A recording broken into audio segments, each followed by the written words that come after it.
উদ্ভিদ ও পোকারাও নিজেদের মধ্যে তথ্যের আদান প্রদান করে, শব্দের মাধ্যমে এই যোগাযোগ করে তারা। সম্প্রতি এমন চাঞ্চল্যকর তথ্যের প্রমাণ পেয়েছে তেল আবিব বিশ্ববিদ্যালয়ের একদল গবেষক। তারা বলছেন, উদ্ভিদ কোনো ধরনের চাপে থাকলে অতি সূক্ষ্ম মাত্রার শব্দের সৃষ্টি করে, আবার সেই শব্দ বিশ্লেষণ করে পোকারা নিজেদের জন্য সঠিক সিদ্ধান্ত নেয়।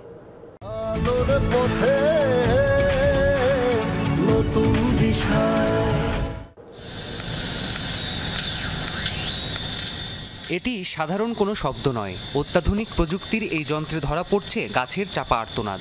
এই শব্দের মাধ্যমে নিজের কষ্টের জানান দিচ্ছে গাছ। উদ্ভিদের তৈরি এই অতি সূক্ষ্ম শব্দ শুনতে পায় না মানুষ, তবে আল্ট্রাসনিক এই শব্দের মাধ্যমেই একে অপরের সাথে যোগাযোগ করে উদ্ভিদ ও পোকামাকড়। সম্প্রতি এই প্রমাণ পেয়েছে তেল আবিব বিশ্ববিদ্যালয়ের একদল গবেষক। ইলাইফ নামক জার্নালে প্রকাশিত ওই গবেষণায় বলা হয়েছে, স্ত্রী মথ পোকা ডিহাইড্রেটেড বা পানিশূন্য টমেটো গাছের অতি সূক্ষ্ম শব্দের সংকেত শনাক্ত করতে সক্ষম।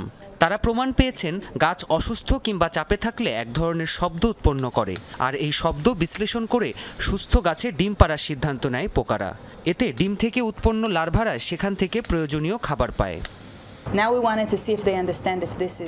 আমরা দুটি গাছ নিয়ে পরীক্ষা চালাই, একটি সুস্থ এবং অপরটি অসুস্থ। অসুস্থ গাছটি অতি সূক্ষ্ম শব্দ তৈরি করছিল। পোকারা সেই শব্দ বুঝতে পারে এবং ডিম দেওয়ার জন্য তারা নীরব গাছটিকে বেছে নেয়। তারা বুঝতে পারে এটি অন্যটির তুলনায় বেশি সুস্থ গাছ। বিজ্ঞানীদের ধারণা, শুধু পোকামাকড় নয়, বাদুড়সহ অন্যান্য প্রাণীরাও হয়তো শুনতে পায় এসব শব্দ।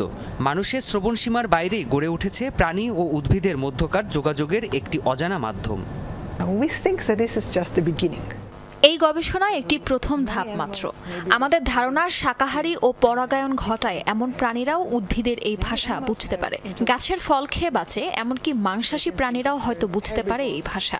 এই তথ্য এখনো প্রমাণিত না হলেও দ্রুতই হয়তো সামনে আসবে।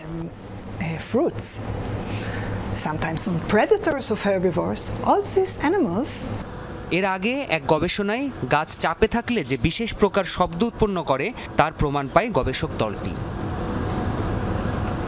প্রাণপ্রতিম কুণ্ডু, যমুনা নিউজ।